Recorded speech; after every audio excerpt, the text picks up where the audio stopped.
Assalamualaikum warahmatullahi wabarakatuh.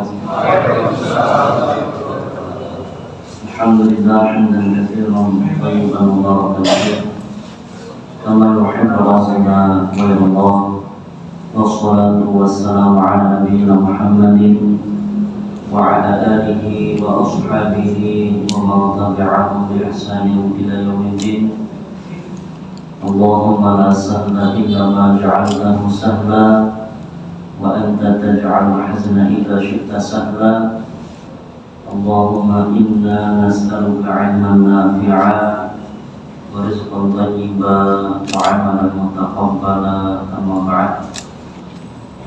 Para jamaah Masjid Al-Falah yang semoga senantiasa dirahmati Allah, kita bersyukur kepada Allah atas nikmat-nikmat yang begitu banyak dan tiada mungkin untuk kita menghitungnya. Salawat teriring salam semoga terlimpahkan kepada kekasih kita baginda Rasulullah Muhammad sallallahu alaihi wasallam, kepada beliau, kerabat, sahabat serta pengikut beliau yang istiqomah hingga akhir zaman. Amin. Terima kasih Bapak Ibu, sehat selalu. Alhamdulillah. Tetap semangat nih Bapak Ibu. Alhamdulillah. Ramadan ke berapa ini? 10 atau 11? 11 ini. Lebaran berapa hari lagi Bu? Masih lama. Ya. Tapi anak-anaknya masih sudah minta beli bajing nih Pak Bu. Ada yang sudah, ada yang belum ya nih. Bapak Ibu yang dirahmati Allah, alhamdulillah kita bertemu kembali di majelis ilmu ini di kajian Ahad sore, dan tema yang akan kita bahas adalah sehidup sesurga. Bahwa sehidup sesurga. Jadi bukan sehidup semati, sehidup sesurga. Kalau di luar sana kita sering mengenal pepatah atau istilah atau peribahasa sehidup semati. Maksudnya apa sehidup semati? Apa Pak yang dimaksud sehidup semati? Apa? Urip bareng mati bareng. Berarti ini bojo wadon mati disik, bojo mati. Jadi bojo mati. Jadi bojo mati. Ya Bu ya, enggak sih. Ya berarti masih hidup semati, sehidup bojo mati.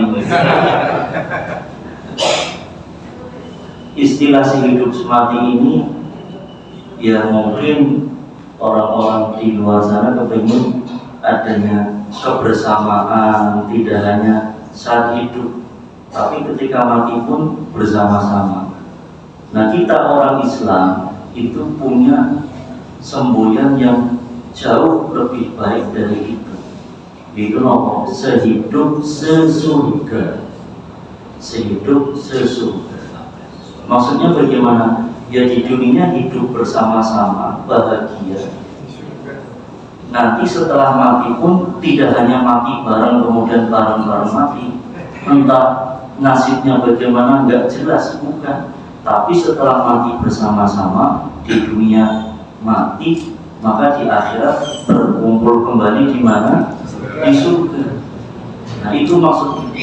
Jadi kita bersama orang-orang yang kita cintai, bersama orang tua kita, bersama anak-anak kita, bersama pasangan kita, suami kita, istri kita, kakak kita, adik kita, kerabat kita yang bersama-sama kita hidup di dunia, saling mencintai, saling menjaga, saling menolong. Ya.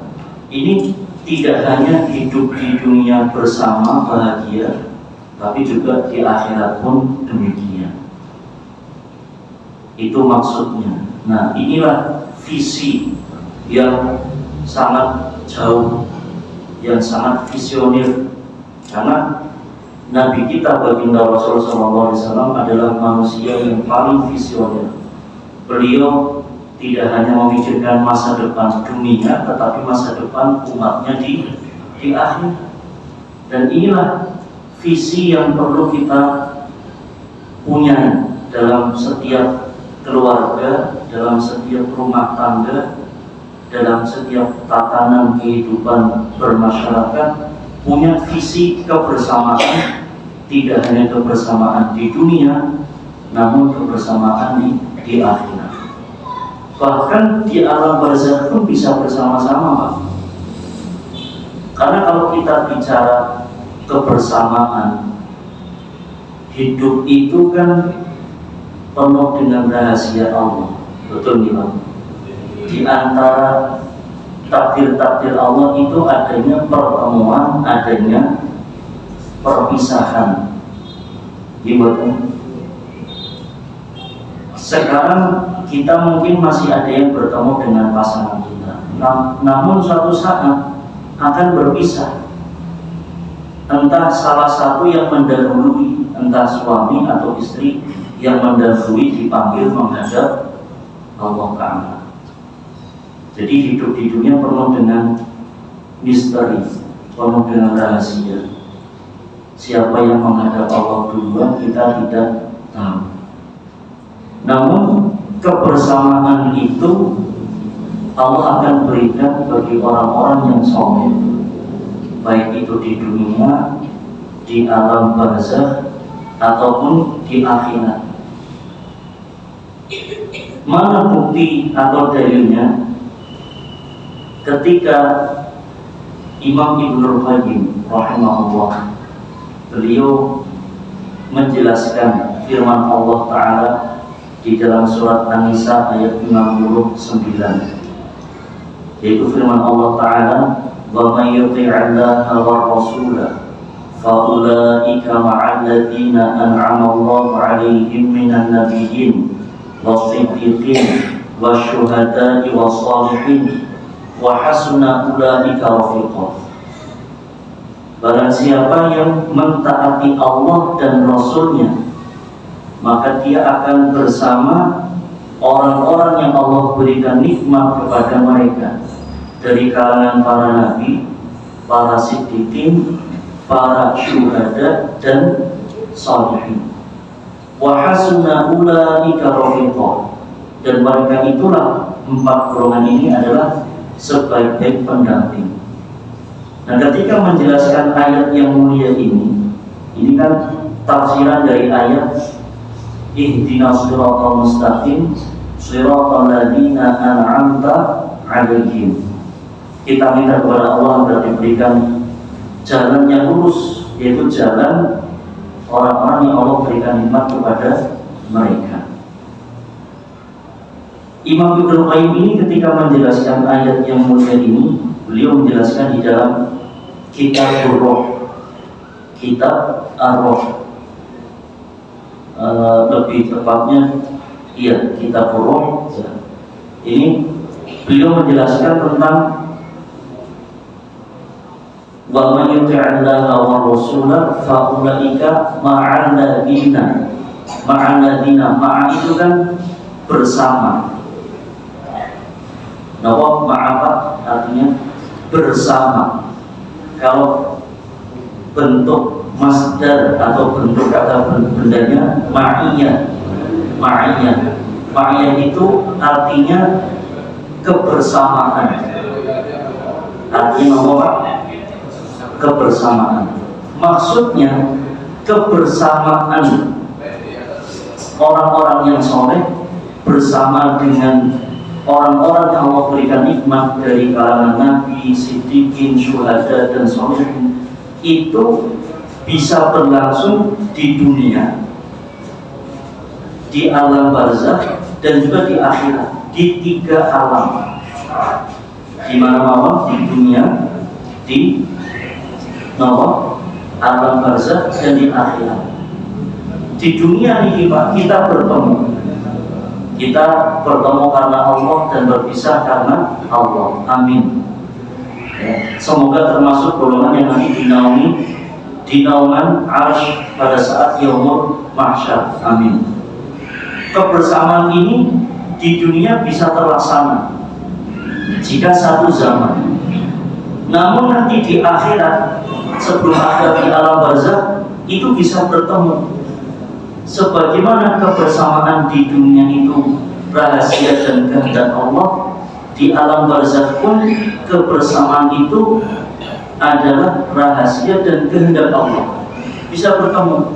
Termasuk sekarang arwahnya para nabi dan rasul itu bersama-sama.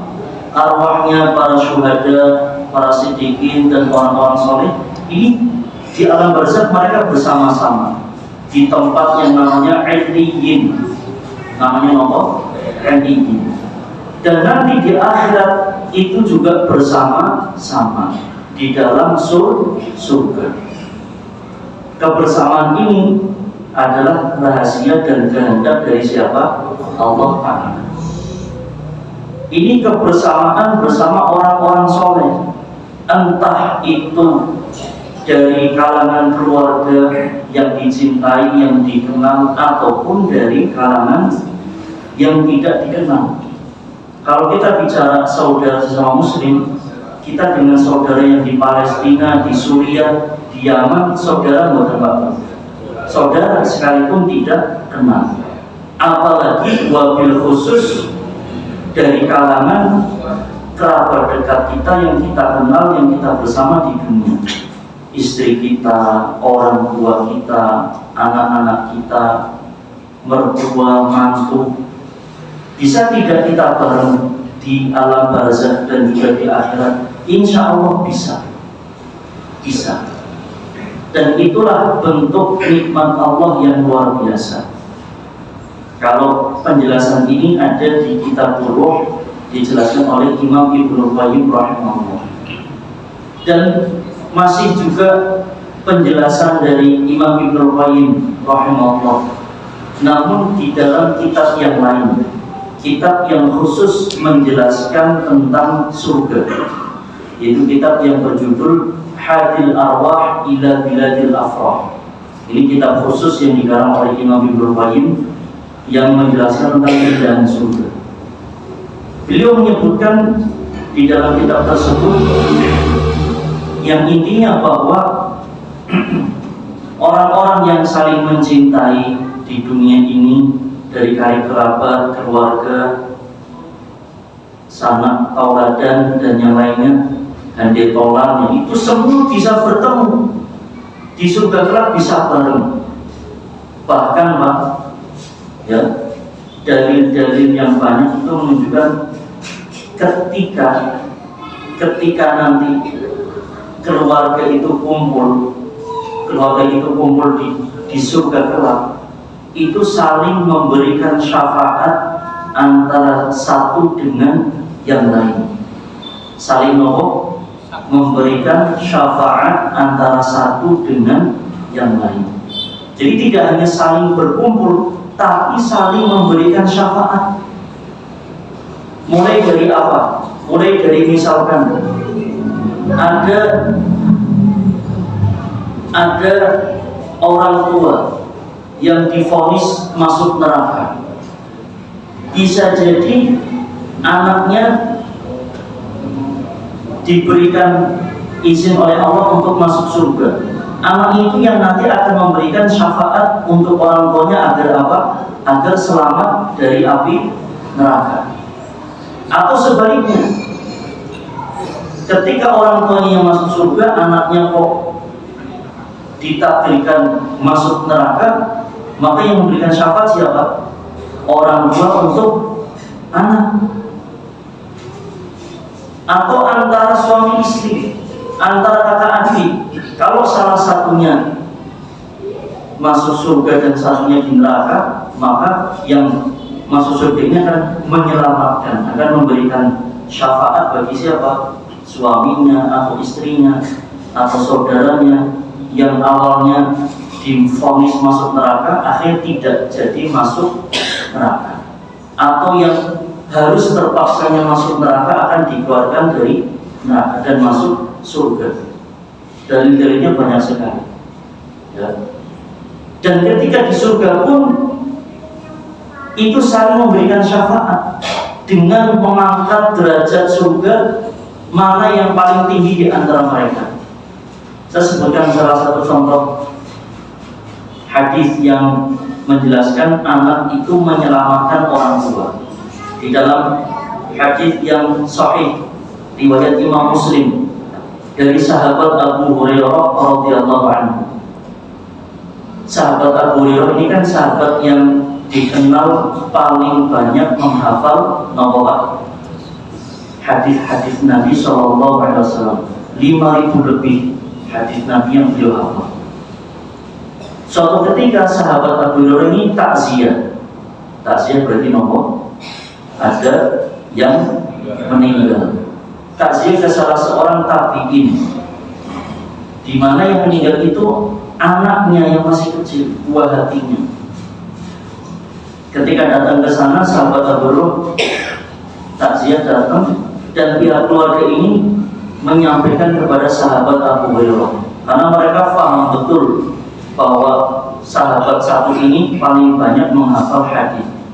Keluarganya mengatakan, ya, dalam bahasa kita mudahnya begini, apakah engkau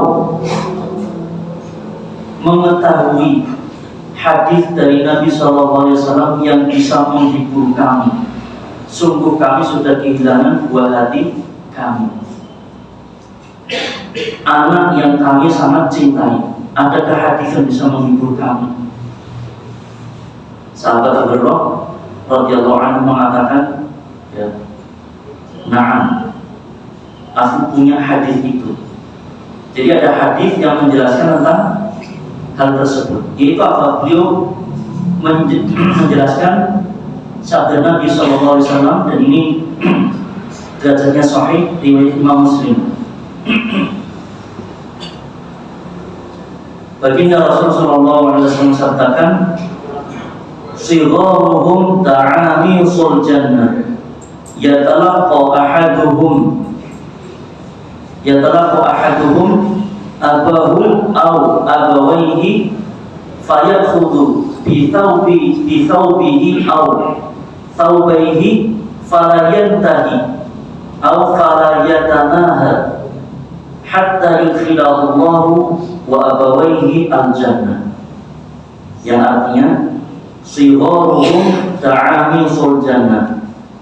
Sigharuhum itu anak-anak kecil dari kaum muslimin, anak kecil yang meninggal belum baligh. Meninggal belum baligh.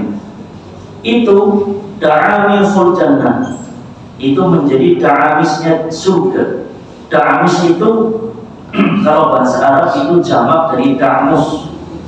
Da'mus itu hewan yang hidup di air, yang tidak pernah bisa lepas dari air. Kalau ditaruh di darat, dia akan segera ke air. Taruh di darat lagi, segera lari ke air. Ini kalau di Arab sana saya belum tahu apa bentuknya seperti apa. Tapi hewan seperti ini ada di Indonesia, dan masa kecil kita tahu, Pak. Kalau anak-anak sekarang mungkin nggak kenal. Ngertos Pak jenenge anggang-anggang. Anggang-anggang ngertos Pak? Itu yang biasa di atas air itu loh. Yang iye-iye dulu. Nah, di atas air kan iye-iye gini ya. Gimana? Tasik kemotan betul Pak? Nah, pas waktu dulu dus-dusan di kali, itu ya di atas air. Ya, kadang anak-anak kecil termasuk saya dulu kadang rese, diambil terus diapakan? Diludahi, taruh di air lagi, dia kayak stres, kayak pusing gitu, lari ke sana kemari. Nah, anggang-anggang ini kalau taruh di tanah, dia akan segera kemana? Lari ke air. Gimana? Tasik kemotan betul Pak? Mungkin ada intinya 50 tahun yang lalu ya. Sudah lama banget. 40 tahun yang lalu. Kalau saya berarti 20-an tahun yang lalu. 30 tahun yang lalu ya sama. 30 tahun yang lalu. Waktu masih SD. Ya.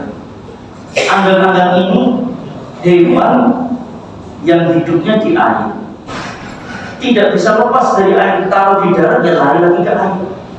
Nah, Nabi SAW mengilustrasikan, menggambarkan anak-anak kecil dari kaum muslimin yang meninggal belum balik itu laksana da'ami suljannah, laksana makhluk yang hidup di surga dan tidak pernah lepas dari surga. Kalau dikeluarkan dari surga kan kembali lagi ke surga. Seperti tadi anggang-anggang taruh di darat kembali lagi ke mana?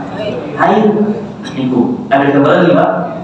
Nah, anak kecil ini, waduh, baunya sudah bikin nggak konsen nih Pak. Tolong kok gitu. Lanjut Pak. Sambil sabar nih Pak menahan bau yang sedap.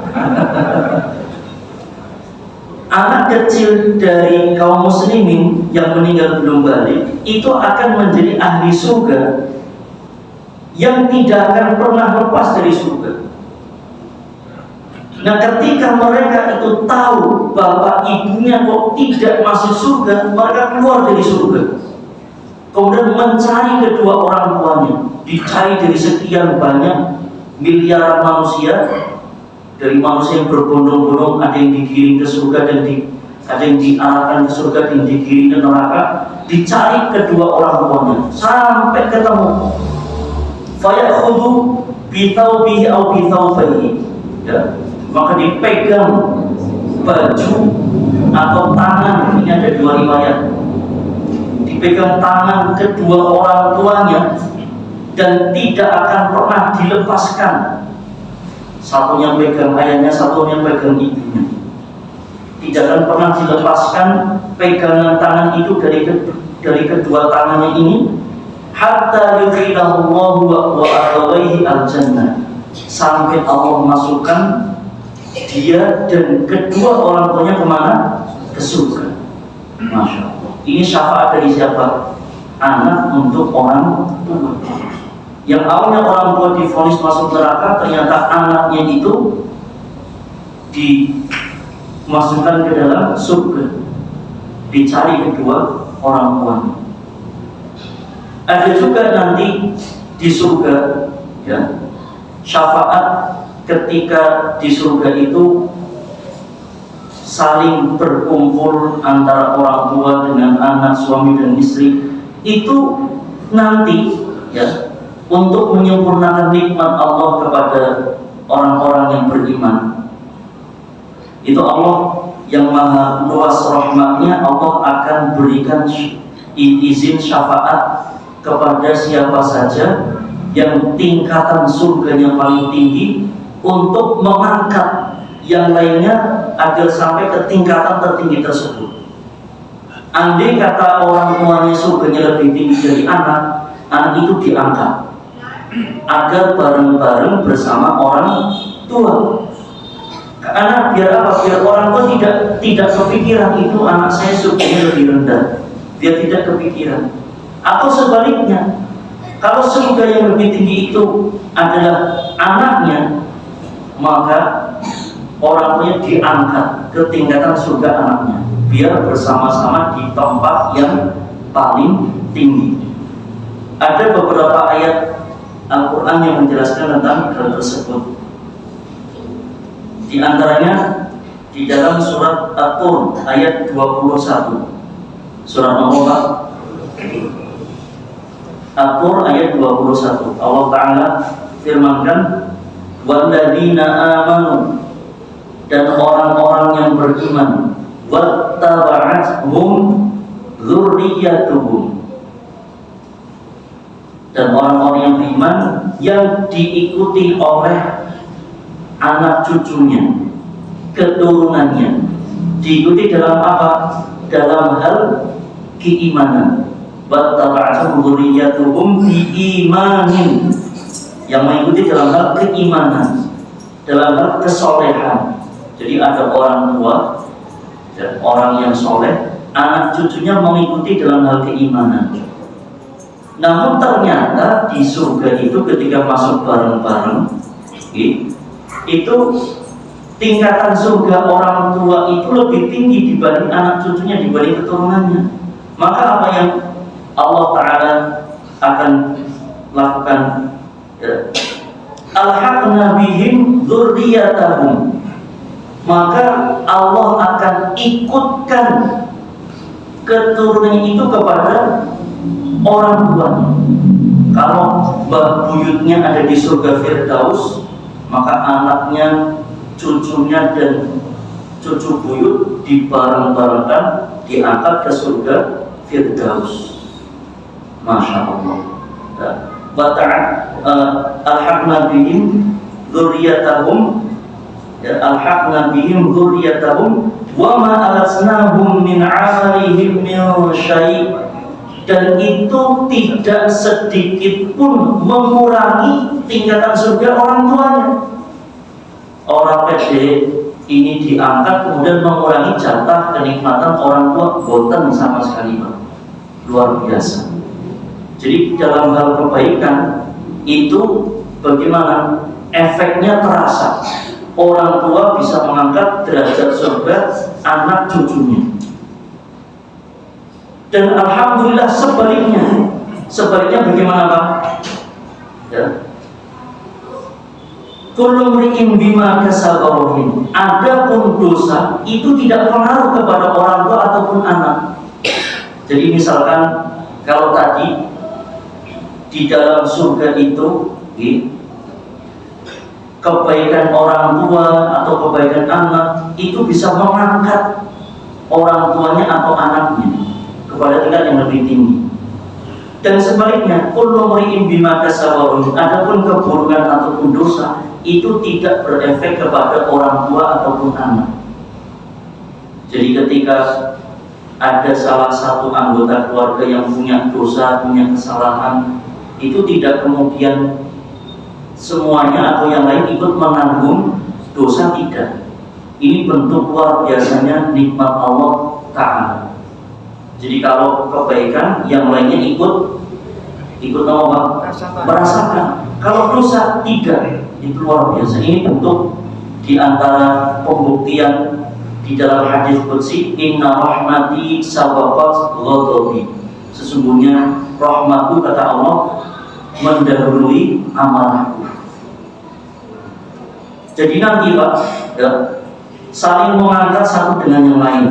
Kalau dalil anak mengangkat derajat orang tua, ya, di surga, kalau tadi kan surat At-Tur ayat 21 bagaimana orang tua mengangkat derajat anak.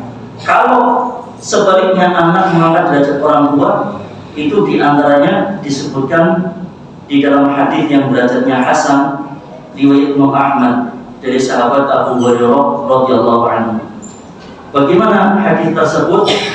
Itu Nabi SAW sabdakan, Inna Allah Azza wa Jalla, sesungguhnya Allah Ta'ala, la yarfa'ud darajata, benar-benar mengangkat derajat yang tinggi, lil 'abdi shalih fil jannah, terhadap seorang hamba yang soleh di surga.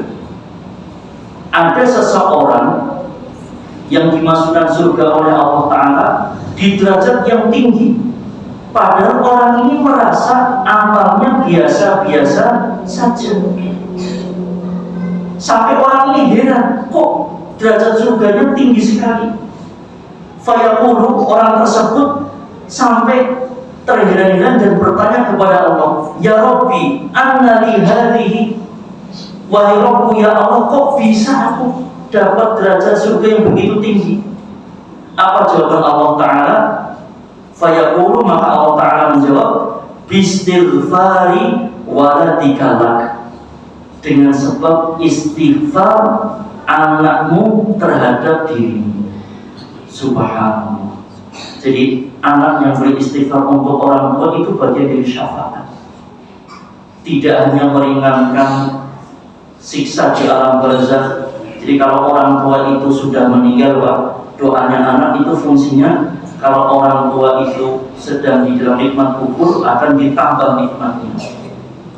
Ketika orang tua sedang di dalam adab kubur, maka akan diminimalkan, dikurangi, atau bahkan dihapuskan adabnya, kita berganti menjadi nikmat di kubur. Ini doanya anak soleh yang sangat dahsyat. Di akhirat pun demikian, diangkat surga orang tuanya gara-gara istighfar anaknya ketika di dunia. Subhanallah. Jadi saling mengangkat satu dengan yang lain. Dan satu poin lagi yang menjadikan kita itu semakin yakin dengan rahmat Allah Ta'ala, dengan bukti bahwa nanti kita bisa bersama-sama dengan orang-orang yang kita cintai, bahwa nanti di surga, Bapak Ibu yang dirahmati Allah, memori kita ini, ingatan kita ini, itu tidak Allah hilangkan. Memori kita tidak Allah hilangkan. Mungkin kita sekarang lupa apa yang terjadi 1 tahun yang lalu. Zaman setahun ini terakhir ngaji tentang alam jiwa istilahnya Bapak. Gimana sebelumnya Ramadan ini? Apa yang setahun ini? Apalagi 30 tahun yang lalu. Nah, kita itu lupa. Tapi memori itu hilang apa tidak sih, Pak? Memori yang pernah kita lakukan, yang pernah kita ingat, itu masih ada, bukan Pak? Masih di mana? Di mana, Pak? Tembuti, Pak. Ada database-nya. Di mana itu? Di Lauhul Mahfuz. Ada database-nya, database alam semesta itu Allah simpan rapi di tempat yang namanya Al-Lauhul Mahfuz, tempat yang dijaga oleh para malaikat. Di situ ada database alam semesta, termasuk ingatan kita, memori kita, dan nanti itu akan dikembalikan kepada kita, sehingga ketika nanti kita di yaumul mahsyar dikembalikan semua. Ya, dikembalikan semua sehingga kita akan mengingat setiap kejadian, entah itu yang baik ataupun yang buruk yang pernah kita lakukan di dunia ini, termasuk kebersamaan kita bersama orang tua, bersama istri, bersama suami, beserta anak. Kenangan-kenangan indah ketika di dunia itu akan kembali terulang, mungkin kita lupa dulu bersama bapak kita waktu kita masih kecil, digendong, kita itu diajak jalan-jalan, motor-motoran, atau mungkin zaman dulu sepeda ontel gimana, turun dalengan, diajak jalan-jalan di sawah, dus-dusan kali. Mungkin nanti masih ingat ngedusi kebobaran kalau bapaknya dulu ya Pak, di sawah. Mungkin ada yang dulu masa kecilnya di sawah gimana. Sekarang kan lupa gimana, nanti akan kembali. Dan memori itu, Masya Allah, ini yang disebutkan oleh Imam Ibnu Qayyim rahimahullah, itu kenikmatan ahli surga adalah menceritakan kenangan ketika di dunia, ketika di surga nanti, ya, alal araiki yang turun, alal araiki muttaqiun. Itu kan banyak ayat yang menyebutkan di surga itu mereka saling bersandar, bertelekan di di kursi-kursi malas, kursi sofa yang empuk, yang indah, yang enak, saling bersengkrama satu dengan yang lain, saling berhadapan-hadapan. Itu apa yang mereka bicarakan, Pak? Di antara pembicaraan ahli surga satu sama lain, apalagi antar keluarga, itu adalah mengenang masa lalu ketika di dunia. Kenangan-kenangan indah yang dulu ketika kecil disabeti kode ngaji, ya, suruh berangkat ngaji susah disabeti, mangkat ngaji orang mangkat tak sabet. Itu kenangan indah, betul Pak? Anak sekarang nggak ngalamin itu, disabet ya lapor polisi, gitu betul. Ya. Nah, Masya Allah, itu kenangan indah. Maka para ulama mengatakan, tidak hanya Imam Ibnu Qayyim, bahwa sekarang ini di dunia, ketika kita di dunia itu, akhirat itu masih cerita. Akhirat itu masih cerita. Kita sekarang di dunia cerita tentang akhirat begini. Iya betul Pak.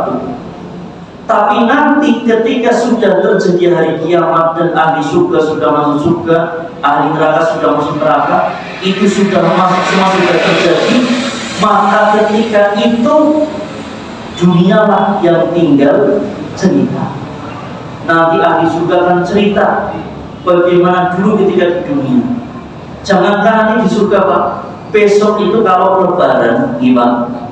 Kalau kumpul saudara pada mudik, kumpul keluarga bareng, masih ada Mbak kumpul di rumah Mbak, Pak D, Pak D semua kumpul. Itu diantara obrolan yang bikin tertawa apa Pak? Kan cerita ketika masa kecil. Iya betul Pak? Iya betul. Betul mau berarti? Iya. Ini kan cerita indah yang menjadikan Masya Allah ketawa bareng, ya, senang bareng. Itu di dunia dan itu masih bisa berlaku bahkan lebih indah ketika di surga. Kenapa? Karena ketika kumpul bareng itu hati itu sudah bersih semua. Tidak ada real, tidak ada hasad dengki, permusuhan di dalam hati ahli surga tidak ada lagi. Kalau di dunia ya sangat mungkin ya sebelum ketawa-ketawa itu kan mungkin masih ada ganjelan apa kemudian maaf-maafan gitu Pak.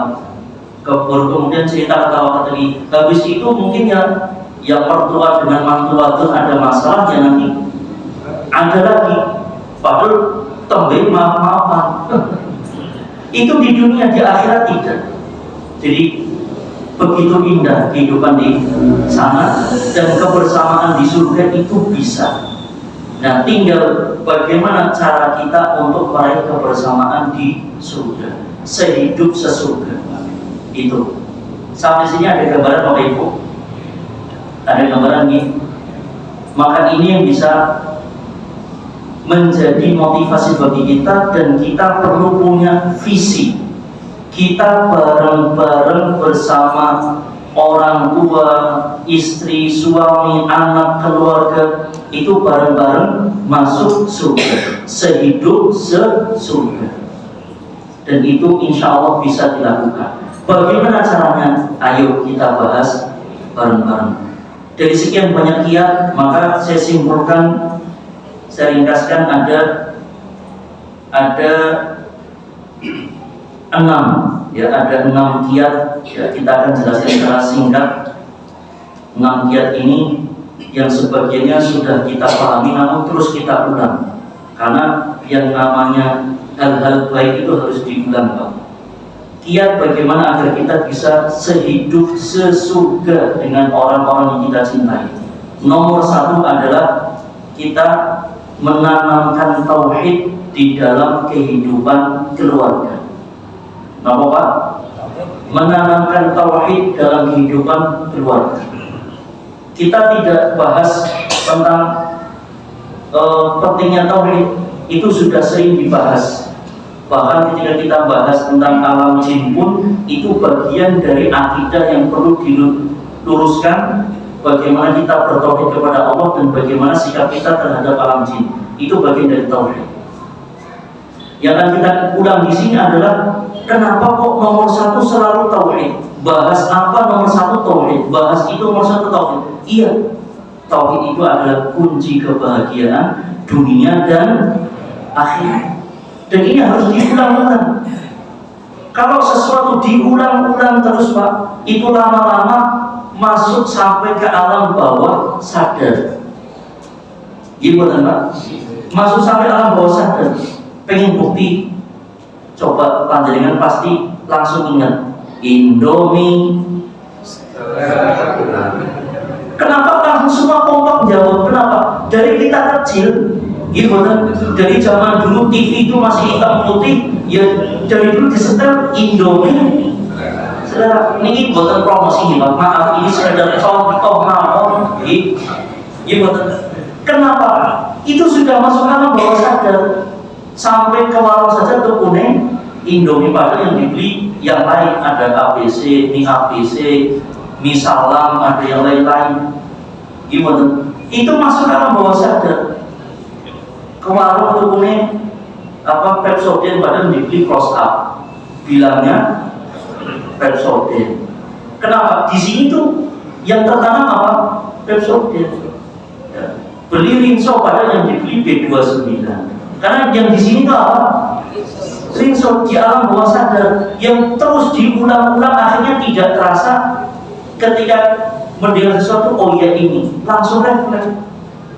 Gimana Pak? Sampai-sampai di rumah itu, Pak, jaringan nggak sumber apa nggak sanyo? Sanyo itu apa sih Pak?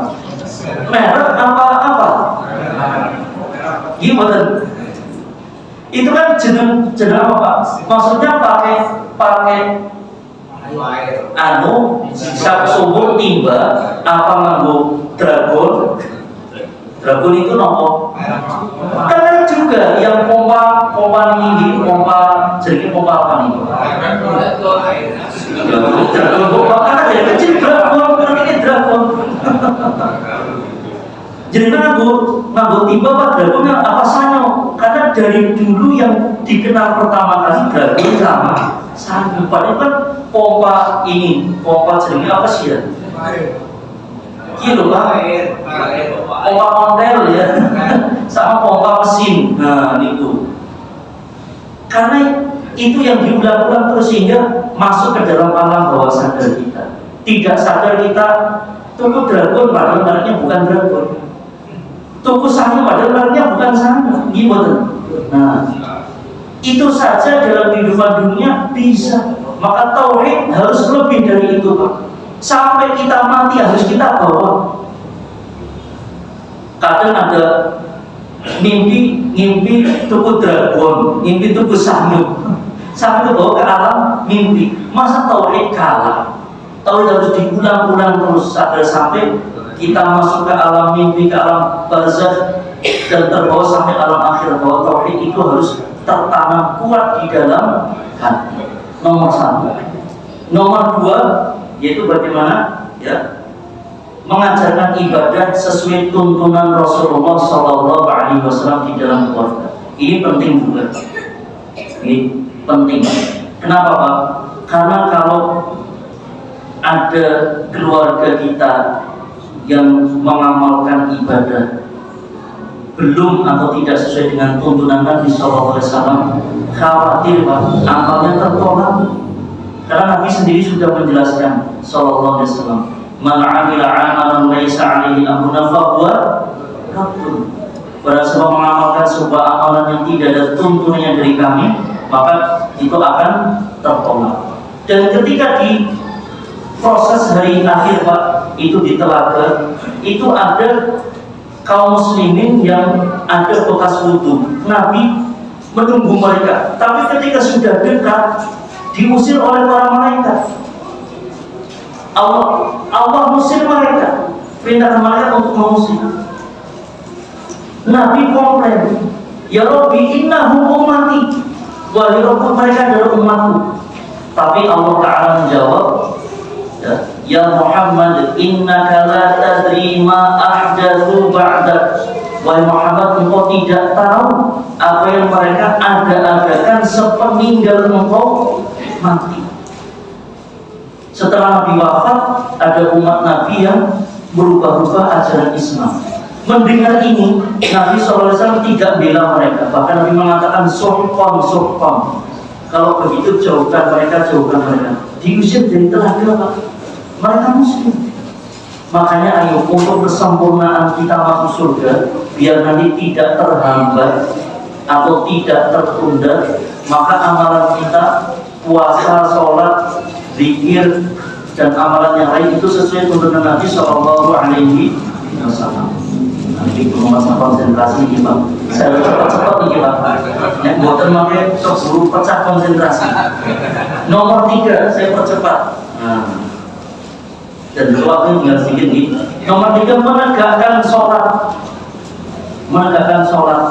Kita selalu menjaga sholat. Ajarkan anak-anak kita dengan sholat. Karena ini yang pertama kali ditanyakan pada hari akhir nanti. Yaumul hisab yang pertama kali ditanyakan adalah sholat. Dan amalan yang paling menyelamatkan di akhirat kelak adalah sholat. Kita ajarkan anak-anak kita sejak usia berapa Pak? 7 tahun.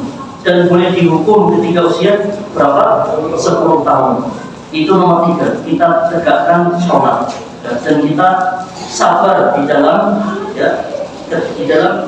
mendidik anak-anak kita saat mengajarkan ya, saat mengajarkan sholat, sebagaimana Allah Ta'ala firmankan di dalam surat Toba ayat 132. Di awal ayat Allah tegaskan, wa'mur ahlaka bis sholati wastabir 'alaiha, dan perintahkanlah keluargamu untuk menegakkan sholat dan sabarlah saat mengajari mereka sholat. Itu nomor 3. Nomor 4 ya. Nomor 4, mendidik anak dengan pendidikan Islami. Ini adalah kuncinya, Pak. Mendidik anak dengan pendidikan Islam ini secara umum. Kalau tadi sholat secara khusus, pendidikan Islamnya apa saja? Adab-adab kepada Allah, adab kepada Rasul, adab kepada orang tua, adab kepada guru, adab kepada orang yang lebih tua, adab kepada tetangga, adab kepada adik, adab di rumah, adab di masjid, adab di kamar mandi. Ini kita ajarkan. Apalagi di zaman kita ini sekarang krisis adab. Ibu Pak, betul, anak-anak kita itu krisis adab, krisis mentalitas, krisis kepribadian, krisis adab. Ya Masya Allah, lihat orang tua susah cuma dilihatin. Bahkan sekarang Pak, di medsos salah satu krisis adab yang sangat nyata. Kalau kita lihat di YouTube, di Facebook, judulnya video lucu, jebol ketika dibuka isinya orang-orang susah, orang jatuh dari motor diketawakan, dianggap lucu. Krisis adab, bukannya ditolong malah diketawakan. Ya, gimana? Ada orang nyemplung kali, ada backsound, hahaha, ketawa. Itu orang susah malah diketawakan. Itu bentuk dari apa? Krisis adab. Jangan sampai anak-anak kita termasuk di situ. Dan saya tegaskan secara khusus, Pak, untuk nomor 4 ini, mendidik anak dengan pendidikan Islami. Kalau kita ingin maksimal anak-anak kita mendapat pendidikan Islami, ingin maksimal dan optimal, kita masukkan kemana anak-anak kita? Kemana, Pak? Ke pesantren. Ya, ke pesantren. Insya Allah di sana lebih optimal. Iya, karena 24 jam dididik dan tidak hanya diberikan teori, tetapi langsung praktek di pesantren ini. Ada pesantren yang menerapkan puasa sunnah Senin dan Kamis. Jadi kalau siang hari Senin Kamis itu nggak ada makanan. Iya.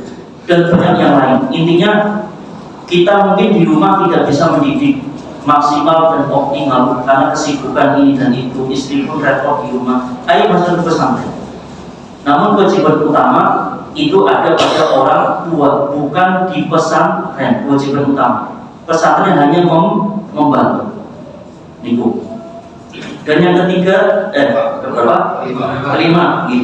Kelima adalah ya, mengajak keluarga menjalankan ketakwaan secara umum. Ini menjalankan ketakwaan.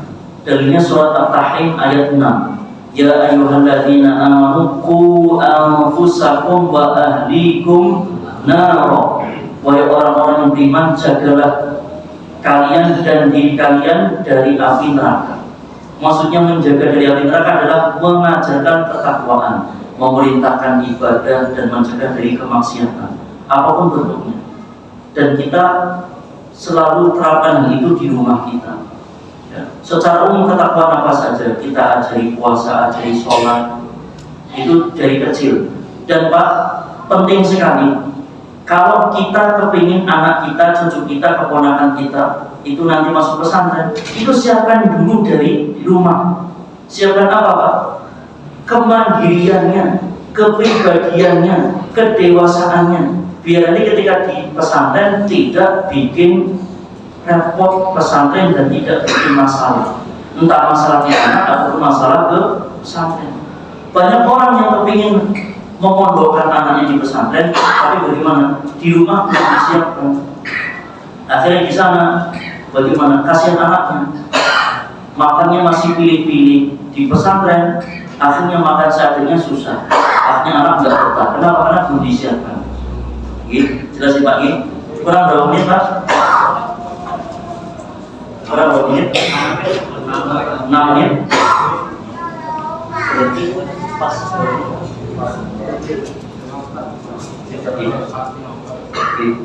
Terakhir, yang terakhir adalah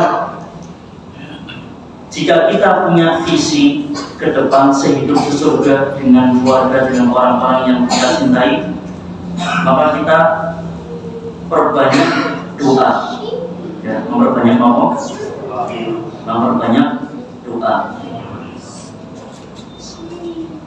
Di antara doa yang bagus untuk kita hafalkan dan sering kita lantunkan adalah doa yang Allah ajarkan di dalam surat Al-Furqan. Surat nomor Al-Furqan ayat 74. Itu doa yang berbunyi Rabbana hablana min azwajina wa dzurriyyatina qurrata a'yun waj'alna lil muttaqina imama. Rabbana hablana min azwajina wa dzurriyyatina qurrata a'yun waj'alna lil muttaqina imama. Monggo bareng-bareng Bapak Ibu. Rabbana hablana min azwajina wa dzurriyyatina qurrata a'yun waj'alna lil muttaqina imama. Sekali lagi, Rabbana hablana min azwajina wa dzurriyyatina qurrata a'yun waj'alna lil muttaqina imama. Nanti yang belum hafal bisa dibuka surat apa tadi Pak? Al-Furqan ayat 74. Kita hafalkan dan kita amalkan. Dan Ramadan ini bulan yang mustajab untuk berdoa. Kita perbanyak doa ini. Ini doa yang luar biasa. Kita minta kepada Allah agar ya, diberikan penyejuk mata. Penyejuk mata tidak hanya di dunia, tapi di akhirat. Penyejuk mata dari istri-istri kita, pasangan kita, anak cucu kita, yang nanti ujungnya, endingnya ya, itu adalah kebersamaan di surga. Itu. Masih ada waktu, itu atau untuk pertanyaan? Pertanyaan, monggo. Masih ada sisa waktu, mungkin untuk pertanyaan. Sudah ada pertanyaan Pak?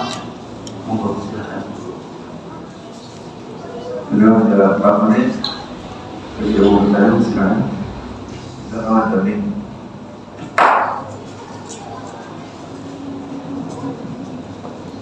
Monggo Pak. Jelas materinya ini? Sudah ada.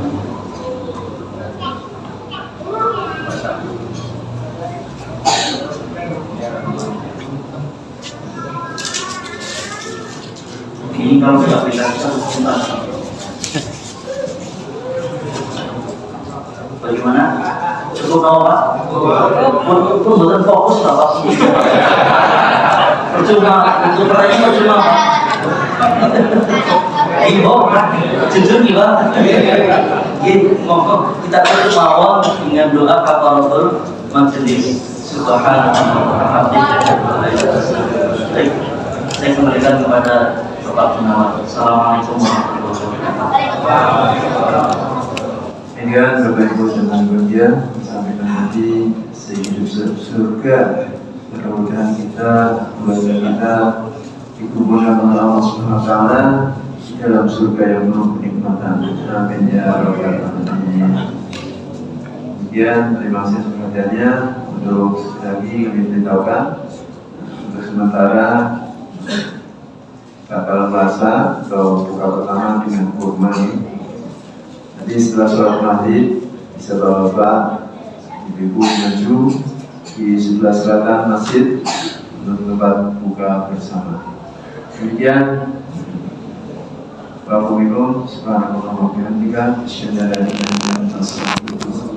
Assalamualaikum warahmatullahi wabarakatuh.